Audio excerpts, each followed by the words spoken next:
এই দিদি বলতো আমার মোবাইলের পাসওয়ার্ড কত? জানি না রে। I love you 1 2 3। ও আচ্ছা, তুই বুঝি নতুন নতুন প্রেমে পড়েছিস? আরে না, মোবাইলটাকে আমার প্রেমের সাথে ফালানোর জন্য এই পাসওয়ার্ড লিখেছি, যাতে করে সে বিনা চার্জে চলে। দূর পাগলা, তা কি করে হয়? হয় হয় দিদি, সব হয়, প্রেমে পড়লে সবাই অন্ধ হয়ে যায়। আর তাই তো চাইছি মোবাইলটাকে আমার প্রেমের সাথে ফেলতে।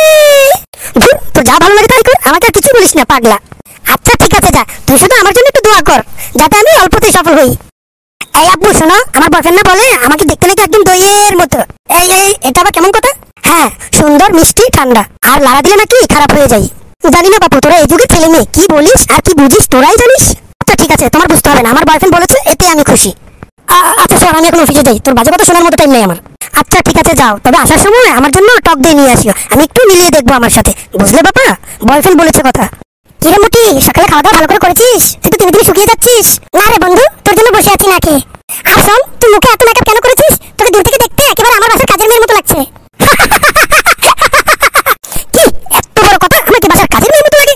না না না না, সরি সরি সরি দোস্ত, তোকে কাজের মেয়ে না, তোকে আমার বাসার চাকরানির মতো লাগে। রানী রানী, তুই চাকরানি?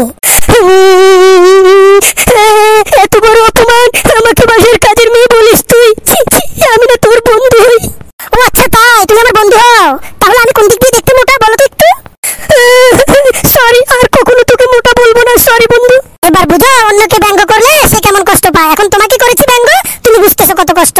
তুমি যখন আমাকে মোটা বলেছিলে, ঠিক আমি এরকম কষ্ট পেয়েছিলাম। ভবিষ্যতে কখনো আর কাউকে ব্যঙ্গ করে কথা বলবে না, ঠিক আছে? আর কখনো কাউকে ব্যঙ্গ করে কথা বলবো না। এই জন্যই বলি, দুষ্টামি না বুঝলে দুষ্টামি করার কোনো দরকার নেই। কালকে রাতে একটা পিঁপড়া দুষ্টামি করে আমাকে চিমটি কাটছিল। ওমা, আমি চিমটি কাটার সাথে সাথে সে মরেই গেল। এই জন্যই বলি, দুষ্টামি না বুঝলে দুষ্টামি করার দরকারটা কি?